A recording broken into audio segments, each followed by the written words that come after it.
Welcome to United Shades of Gray, Conversations of Race in America on WSGW. Now, here is your host, Kareem Bowen. Good afternoon. This is Kareem, and welcome to another edition of United Shades of Gray, Conversations of Race in America. Today is another beautiful day out there in the neighborhood. Sun is shining. It is warm outside. I'm in my zen. Also in the stream, for those of you who are watching via social media, and also now for those of you who are listening to this on the radio, we have in the studio across from me in a beautiful blue. I like that color blue. Jonathan, John B in the place to be. What's good, John? Hello. I like that. Good with the eyes too, Jonathan. You working it out? What? The shirt and the eyes. Oh yeah, making you pop over there. But also we have those of you who are watching via social media stream. My co-host Mark Bassett, sitting by the pool, making great things happen with the wonderful glass windows behind him. What's going on, Mark? Not too much. I'm just at home, getting ready to leave town next week, like I said. So. Mark is he is getting ready to do some traveling, visit some family, but it's the big weekend coming up that we have always loved. We count down to this. It is the annual Christmas Aglow. And Mark, what are the treasures you're looking for this year? I'm not looking for anything in particular. I just, if I see something I like, I'll buy it. I don't think I've shared this with you. Every year they have a museum. And the museum is, different people bring parts of their collections and then show them. And people walk through and look through the museum every night. I'm actually displaying in the museum this year. I'm displaying part of my collection in the museum. So how does that happen, Mark? How does one get from Midland to showing in a Christmas museum halfway across the country? Well, I've picked a part of my collection that is easy to transport. It's a lot of advertising pieces, so like cardboard signs, advertising soda, beer, cigarettes, but for the Christmas season, candy, etc. I'm going to pack up, we have a third car, a minivan that my wife forced us to keep, which I'm glad she did for occasions like this. And I'm going to pack up the minivan and drive to Norfolk, Virginia, the Tidewater area, to display the advertising collection I have at the Christmas Museum. How much of that is Coca-Cola advertising for the holidays? Right. Yeah. You had a lot of that. Not a lot. I don't really love the Coca-Cola Santa. I have a few pieces. I have a lot of 7-Up pieces. Sprite, not Sprite, but Squirt is another one that had pretty cool advertising. And then I've got some pretty cool cigarette advertising, actually, carton covers and signs of cigarettes, for cigarettes as well as beer. I've got some pretty cool beer advertising. Okay. So we got Christmas Aglow. We're going to talk about those great finds that Mark has. Mark, actually, when we were nominated, we were talking about, was it Black Santa? Black Santa was the segment that won... what was it? Best personality? Yeah. From the MAB? Yeah. Black Santa. So you got to bring some more stuff up there for us to talk about that. I'm going to bring a small Black Santa to display along with the advertising. So I think that's awesome. So I'm excited about that, but there's so much going on. I want to get into our show today. Wait a minute. Before we get into we need to touch up on follow up? I think Jonathan has approval. That's right. Yes. So Jonathan, so for those of you who do not know, on last week, Mark, who is the dresser, he dresses like a well-dressed black preacher. No, I'm just joking. But he dresses extremely... We're not going to do that to you, Jonathan. Don't worry. Pinstripes and polka dots. Mark said, hey, why don't we dress you for your wedding? So Mark was talking about getting the suit. I'm doing the accessories. And so Mark had to check in with the fiance, and Jonathan did. So Jonathan, we need the drum roll, please. She said yes. She said yes again. She said yes and thank you for being so generous. Yes and thank you. I think you're just on a streak with this one. She keeps telling you yes. What does she think about your sense of style, Jonathan? What does she like how you dress, or does she make some comments of hey? She hasn't said anything. Is this her way of saying yes? We need to upgrade a little bit. I don't know. She likes when I wear a suit. Okay. She hasn't made fun of me wearing a suit yet. Okay. So. All right. What are you, about 6'2", Jonathan? 6'5". No. You're 6'5"? I'm 6'2". Holy moly! Yeah. Holy, wow. Good luck finding a suit. That's the problem. No, but, Yeah, but that's mean, going to be an issue because usually the suits, to fit a guy your height is going to be a bigger chest. Yep. So you got to bring it in the waist, get a slim suit, and in the chest. Yeah. Yeah. Wow, you're like runway material, Jonathan. 6'5", thin. If you're only good looking, you'd be okay. So we need the wedding is in October. Is that correct? Early October. Yep. All right. So we need to find it. Yeah, Mark is saying that we need to find a time. He said we need to find a time to get together. Probably to take you shopping. You came in right on cue, Mark. Yeah. All right, so let's get in to our conversation today. I want to give a shout out first of all, but when we get started, this past weekend was the 4th of July weekend. There was a lot that was going on, and teenagers, young kids were full in effect. And I asked everybody, they were like, "No, it was quiet and calm where we were." Well, I got called to a scene with dozens of teenage kids. Fighting. So we were sitting there, and I want to just give a shout out because law enforcement was outnumbered by a bazillion to one. But I do want to give them a shout out because I think that they did an amazing job of really trying to corral and to make sure that everyone was good. I thank them for allowing the men from our organization, Help CVI, to kind of step in and to support and to kind of get in and talk with kids. And they were bringing them out of the cars and getting them back to their parents. It was a tall order, but I just want to say thank you and congratulations on a job well done for that type of event. And I know that it can be very dynamic. Many of us, we get really sensitive when it comes to kids and law enforcement, but I think that they did a really good job, and that's from the Saginaw Police Department to our county sheriff's department and the state police that were there. We don't get too many times that we're saying thank you for the work that they do. So many times we hear the negativity that comes along with it, but I do want to take this moment just to say thank you. I appreciate the work and the support that you all provided on the 4th of July. And so I think that when celebration or honor is due, I think we got to make sure that we do that. So I just wanted to take this time just to say that. So thank you. And I think that what was displayed this past weekend was a great example of how community residents and community organizations can have a very great relationship. I say a partnership with law enforcement. It does not have to be antagonistic, but today or this weekend was a great show of how that relationship really can function and work well. So great job, everybody. But I do want to get into our conversation. A lot has happened on the 4th of July. Did you guys watch the 4th of July festivities in D.C. or anything that was going on? Had you guys happened to see any of the pictures of the organization that was walking through the streets of D.C. during the 4th of July? No. I heard like the state fair thing was a flop. The white supremacist group with masks on. Yeah. You've heard about it at least. Yeah. No, Jonathan, when you're not in news, you're completely away from news, aren't you? I took a long weekend and turned off everything. Sometimes you got to do that. Well, I didn't see it initially, but people were like, you got to turn on the TV and see this. And I was watching different clips of this. So, Mark, there was a white supremacist group. I'm not even sure which group it is. That's how much attention I gave it. But there was one picture that was super duper striking. Those of you who are familiar with where the White House is in D.C. And that area for a long is very D.C. is called Chocolate City. And it's called Chocolate City because there's so many black people in D.C. And so to see a white supremacist group, it's not rare. People march on the Capitol all the time. That's not rare. But it was just the nature in which it happened. And I think the climate that we have seeing happen and engaging in for some time now made it really interesting and something that people would report on.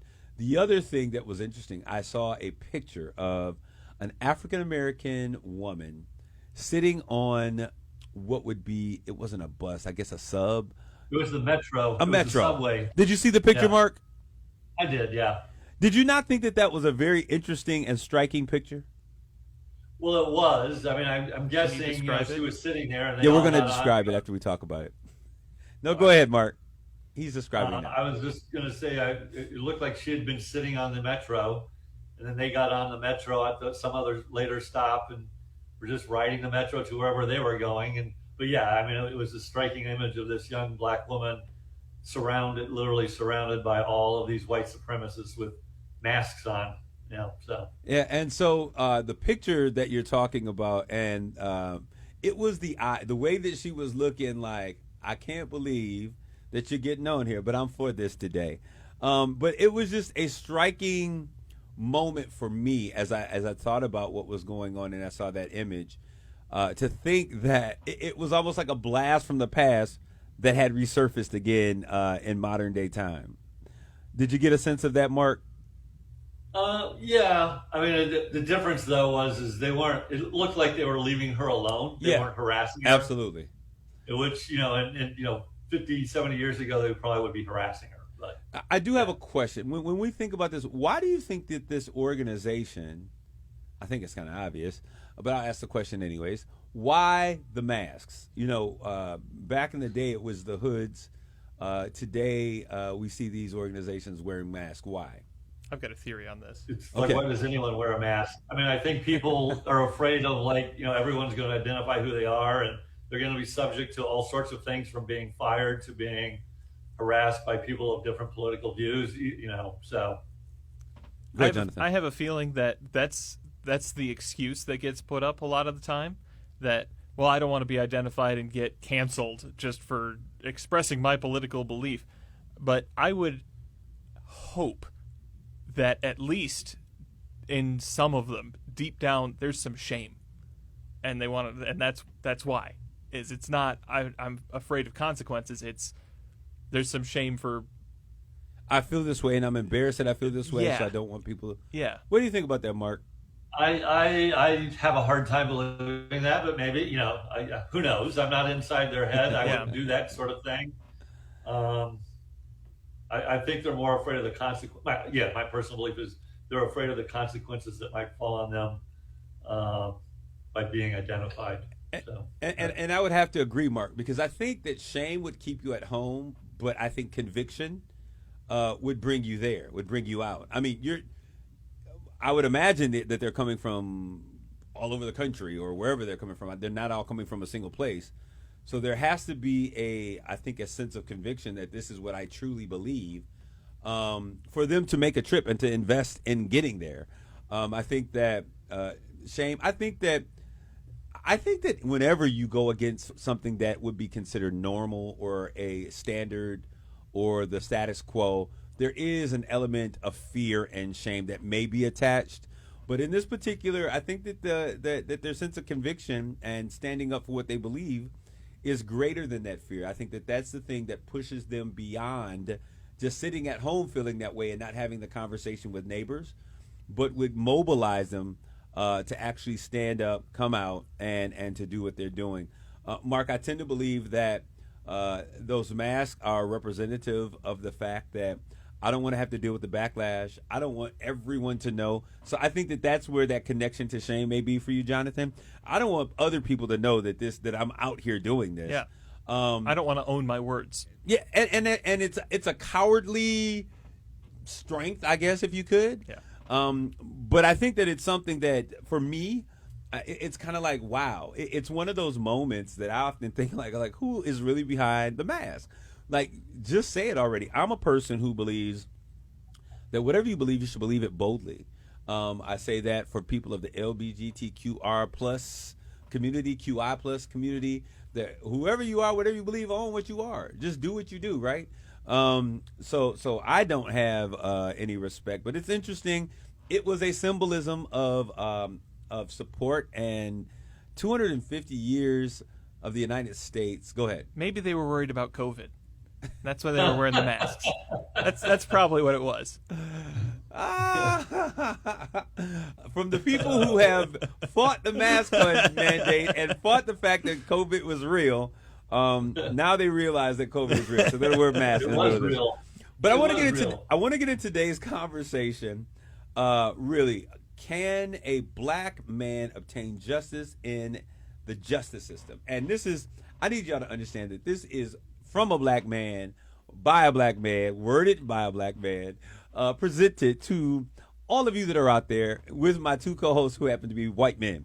And so I think that this conversation, and we've kind of talked about things of this nature, but this is a very real, I bring it up and bring it to the forefront because this is a real conversation that is happening in black communities all across the country. Mark, we talk about how this administration has really done a lot of things that initially were like, it's rich versus poor.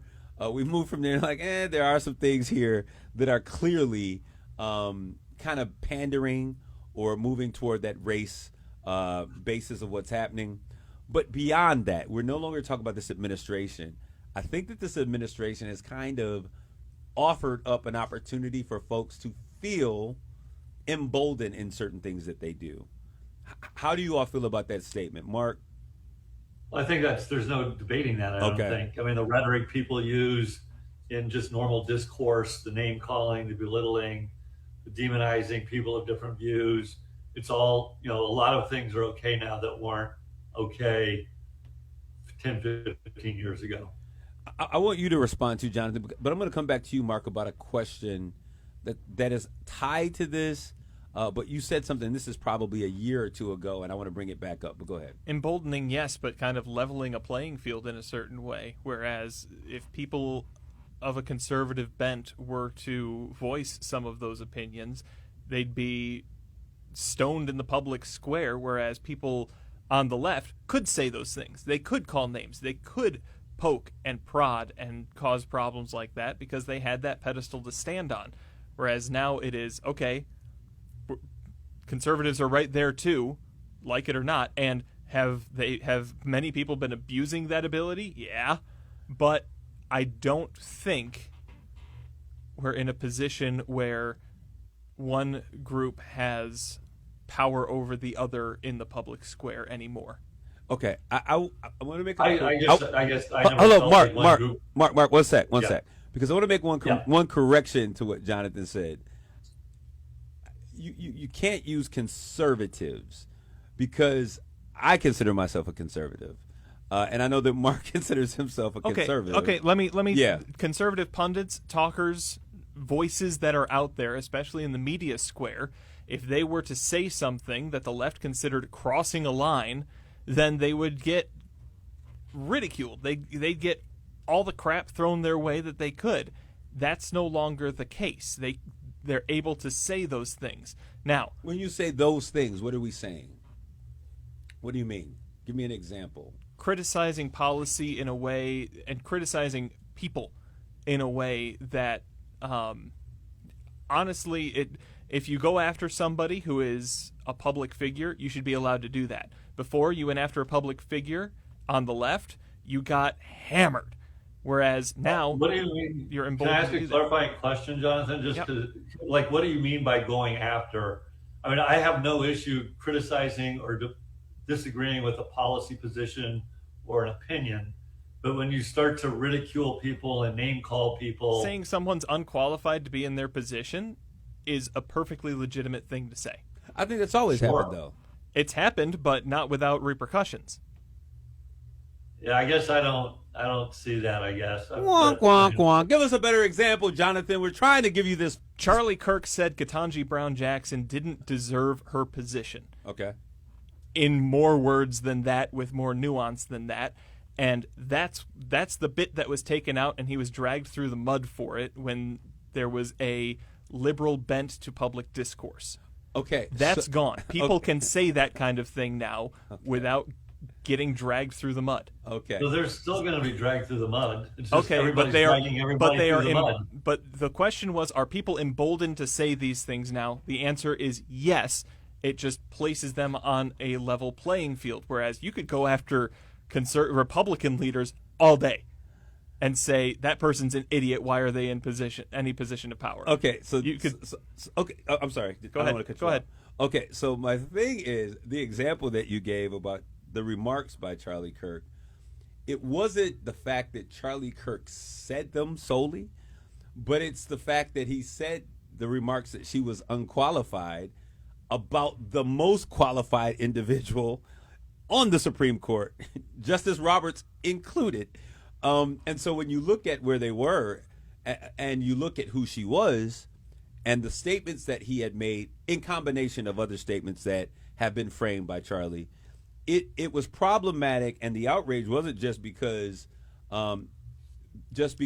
Charlie said it about a black woman, but he said it about one of the most qualified, if not the most qualified individual. Fine. Anybody goes after Nancy Pelosi in the past 8 years, and they get crap slung at them.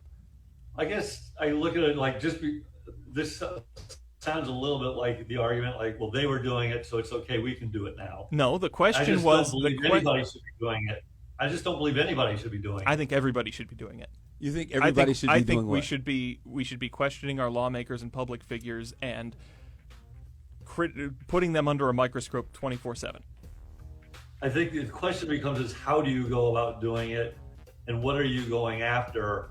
I think with this, let's just be with Donald Trump and the kind of the movement he spawned. It's got nothing to do with about legitimate critiques. It's got everything to do with about making fun of how people talk, how they look, how they behave, and not about things of real substance frequently. All right, we're going to take our first commercial break here. I think that this is interesting. I'm excited to see where this goes on the second half of our conversation. Has it happened? Jonathan says yes. I tend to believe yes. But we'll get into this a little bit more as we come back with more United Shades of Gray.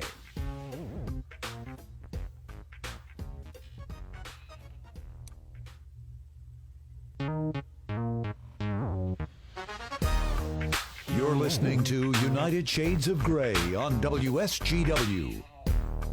This is Kareem. We're back with more United Shades of Gray, conversations of race in America.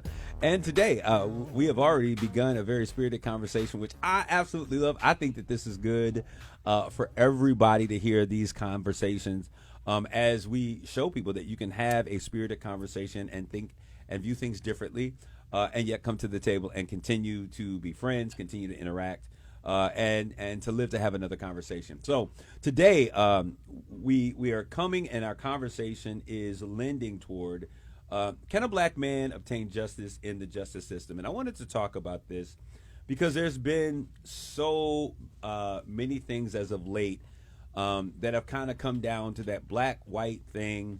And what we've seen as of late are situations where a black man is either in a situation where he is being brought to justice, or a black man as being the victim of crimes. And what many in the black community would say, myself included, that there has been a lack or a falling of justice as it relates to the fulfillment of which the system should be doing. And so I want to start with the most recent case. This is what I think the world is kind of looking at. And what's been interesting about the coverage of this situation with Nolan Xavier Wells, the young 18-year-old kid down in Mississippi that went with some friends who happened to be all white to Horn Island. His phone returns. He doesn't. The friends return. The boat returns. The only thing that does not return is Nolan. And there has been great speculation, and I will side with folks in saying that there was a quick judgment of these conversations that the white folks did it with no real issue. And I think that it speaks to a greater sense of fear that many black parents have when their children enter into white spaces. Are we good with how I framed that so far? Is there anything that, because I really haven't. I want to hear you talk more. Okay. Jonathan, you never want to hear me talk more, but I appreciate it. I'll ingratiate you. So I think that the conversation here, so we've heard many people in the black community say, you know what, we've seen it on the TikTok reels. Hey, you know what, black folks should never, don't let your kids go out with all white folks. Don't let your kids, this is what happens when your kids go out with all white people. And someone said, Cheryl Walker, she said, we have to be careful with that framing because what we do is we actually bring pain to the parents who are probably already telling themselves that they should not have let their son go for a number of reasons. And we're blaming the parents for this happening because we're saying you should have known better. So I don't want to be a person who says that, but I do get the sentiment in black spaces that many black people feel this is not a one-off. This is not something that's rare, but something to be concerned about. There's a lot of conclusions that have been jumped to at that Absolutely. Yeah. Like, this happened Saturday.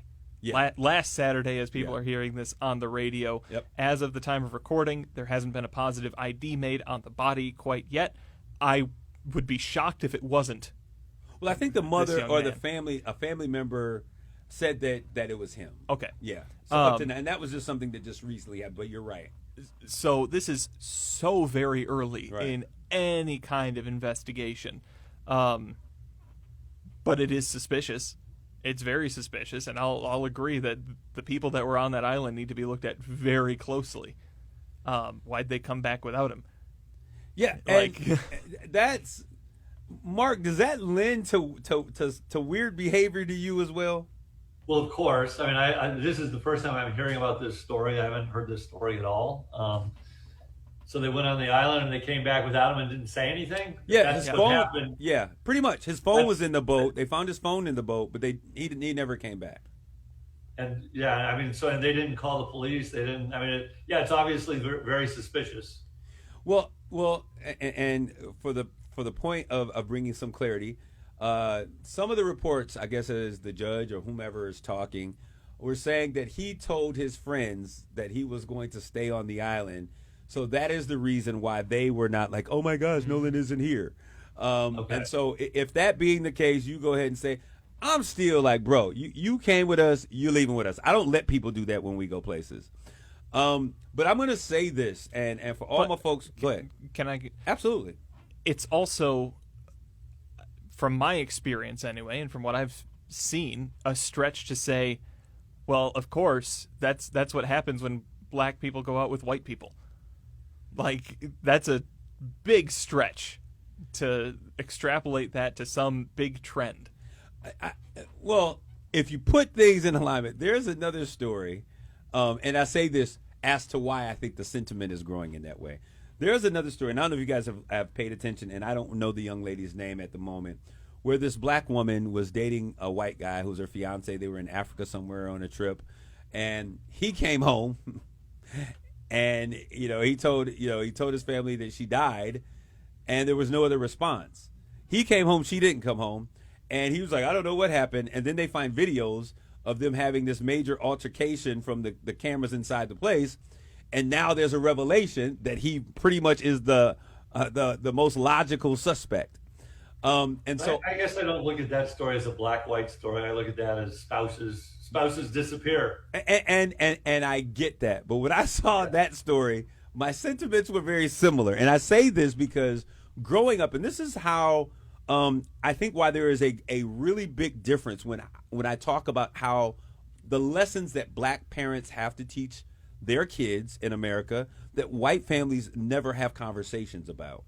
One of those stories, because I grew up in a situation where there was other folks, and my mother would be like, any other black kids going? Because I went to a school at one stage that was all black, then at one stage it was all white.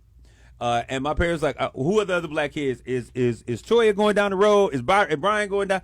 And is your cousin Reggie going? Because if somebody else wasn't going, you weren't going. And it was the conversation of, hey, you got to be careful. And I think that they were speaking, epigenetics says that we deal with trauma, and as we deal with trauma, that trauma is passed in through the DNA, and we pass it from generation. It becomes generational trauma, right?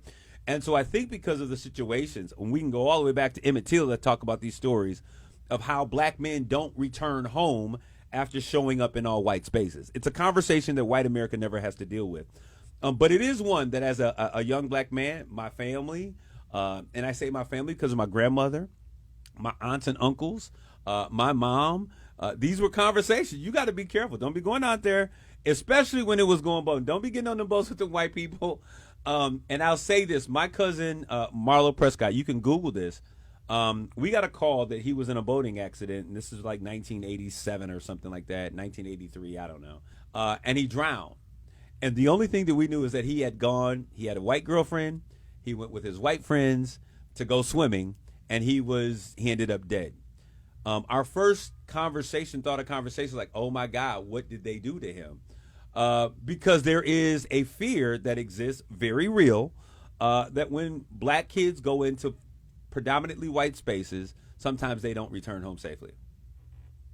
So that being said, putting that in that context of the things that have been taught, putting that into the context of the things that have been seen and experienced, things that have recently been in the news, I think that is where the jump to a conclusion comes from. Do I think that is legitimate? Absolutely not, because we got to figure out the details, right? But does that concept or that idea for both of you, is that something that is very foreign? Is that something that's striking to the two of you all, hearing that these are conversations that parents are having with young black boys and girls? What are your thoughts about that? No, not really. I mean, you've talked about this before. It's probably no different than, white parent telling their kid, like, hey, if you're going to walk into Harlem, you'll be very careful walking into Harlem alone, kind of a thing. So. No, that's racist, Mark. You can't say that. No, actually, it's unfactual.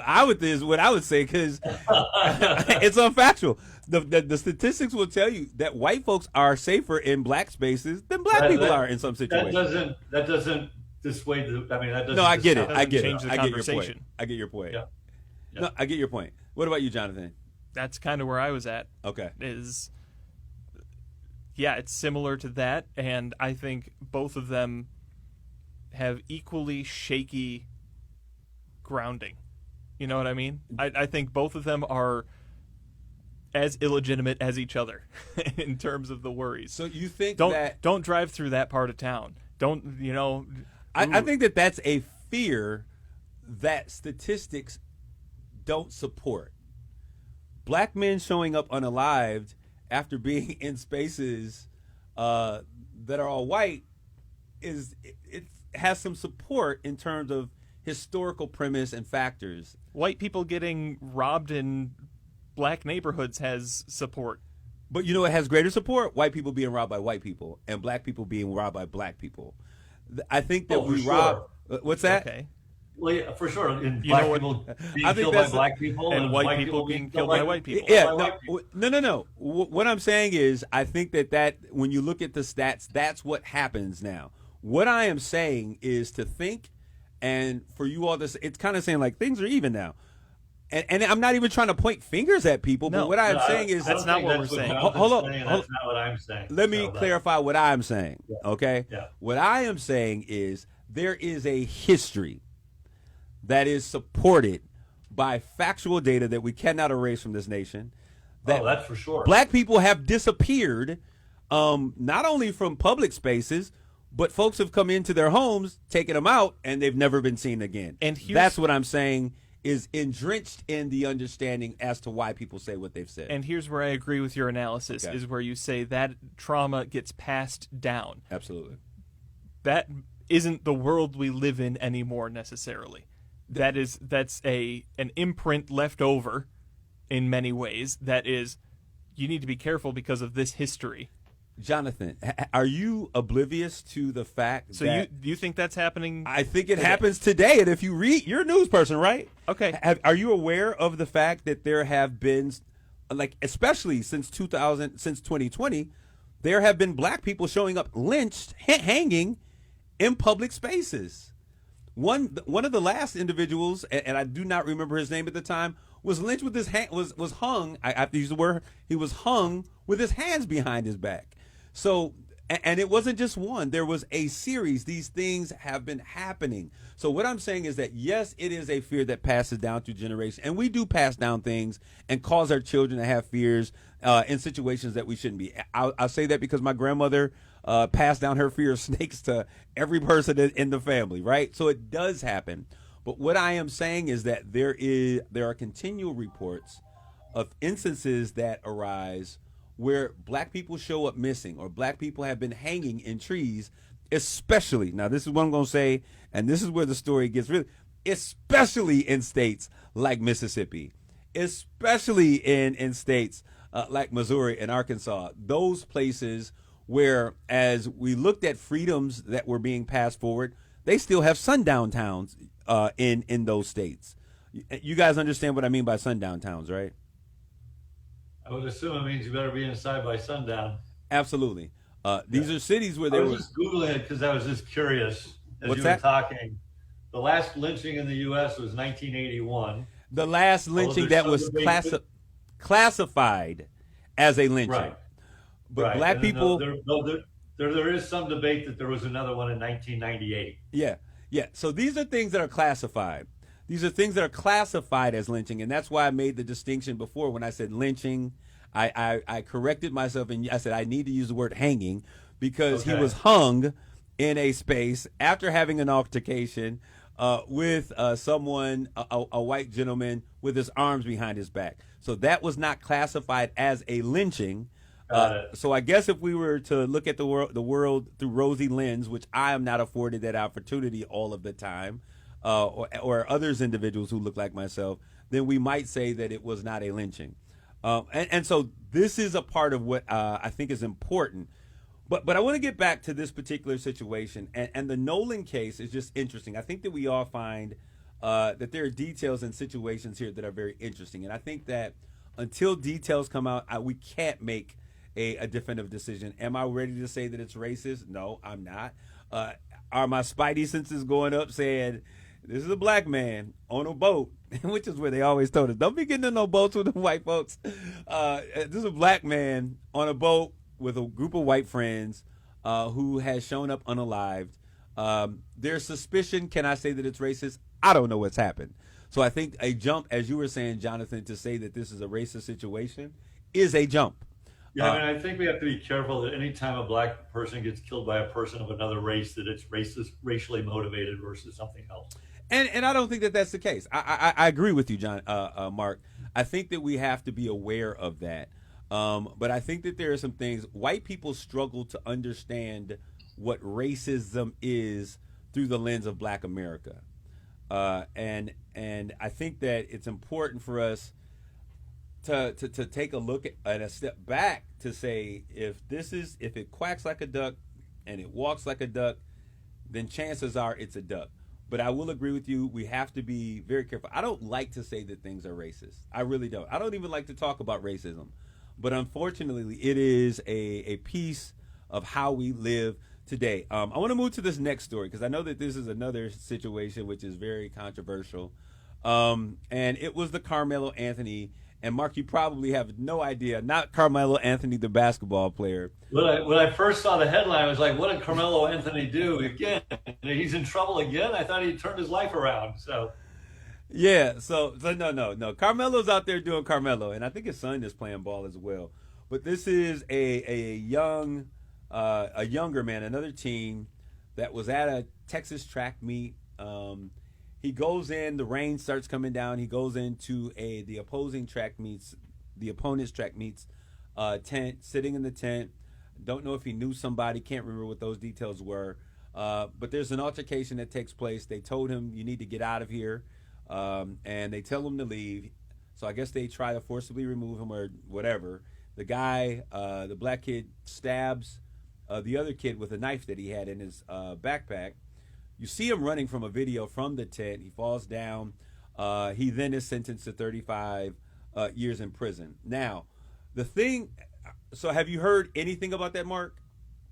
very, very little other than that. That's about the extent of it. Yeah. What about you, Jonathan? Yeah, I've heard of that one. Okay, so the thing that was interesting about this, and this is where we talk about the justice in the justice system. At first glance, I'll be like, okay, first of all, people might ask, why do you have a knife? Those might be questions that would come up. The other question is, why were you in the opposing team's tent? That would be another question that I think people would want to know as to why that happened. Somebody said that he knew someone under the tent. They invited him to come.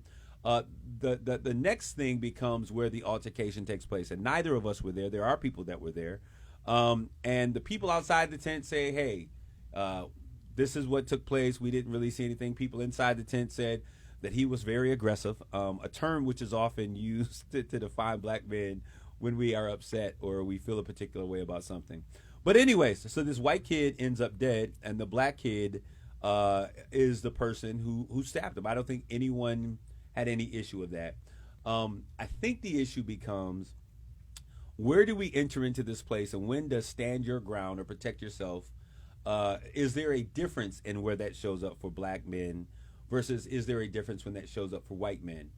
In addition to this, I think that the family's relationship to the judge, who has now stepped down from practicing, them being shown out with drinks with the judge, different things of that nature. Talking about the victim's family. Yes.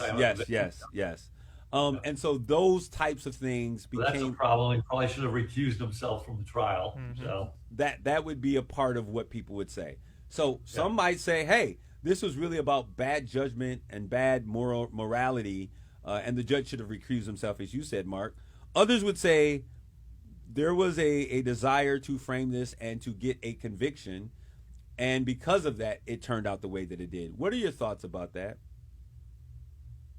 Well, I don't have any because all I know about this case is what you've said. I mean, if nothing else, the judge, it's a big issue. He should have recused himself. So that in and of itself probably warrants a new trial. So That's going to be grounds for an appeal. Yeah. I would agree with that. But I still see him getting convicted and sentenced. Okay. Maybe not to 35 years. Yeah, and I think that was I'm glad you mentioned that, because the sentencing, the length of sentencing has been another issue that we have seen show up over and over again for black men in the legal system. I'm hesitant, but I do. We can always pick this up later. But there was a case of, what was the Asian man? There was an Asian man. Put it in the notes, Jonathan. Rick Chow. Yeah, Mr. Chow. Oh, the guy that shot the kid with the water bottle. Yeah. Yeah, so I was looking at the video of the kid picking up stuff, walking through the store, putting things down, walking out the store. To me, that was the end of the situation. They proceeded to chase after this kid. He was shot in the back and found to not have stolen anything, but yet he was found innocent. Do you all see how this is problematic in places where black people, this particular situation? Here's some Go details. Go ahead. A weapon was found next to him, and the defense argued that the young man had pulled the weapon out, turned, and pointed it at Chow's son. Who chased him out of the store? Who chased him out of the store. Okay. Yeah, I don't do that. That's dumb. Yeah, I'm just saying. And that's where reasonable doubt comes into play, because a lot of our justice system is based on reasonable doubt. Even if there's a situation, because when you watch the camera, the kid, he didn't steal, run. He didn't run out the store. He walked out the store. But they followed him out of the store. If a clerk thinks somebody's stolen something, are they going to follow him out of the store? And they chased him out of the store, but he purportedly, from what the record shows, that he hadn't stolen anything. Okay, so they were mistaken. They thought that he had stolen something, and they followed him. Yeah, so it's okay to kill someone in that particular situation. Well, that's not what Jonathan said. Then he pulls a gun and points it at the man's son? Okay, I'm going to do some more because I did not get that particular detail. But the fact of the matter is, does this occur if he does not chase a man who has not committed a crime? Because to me, it feels as though it's okay if I feel that you've done something wrong, but can't commit to the fact that you did.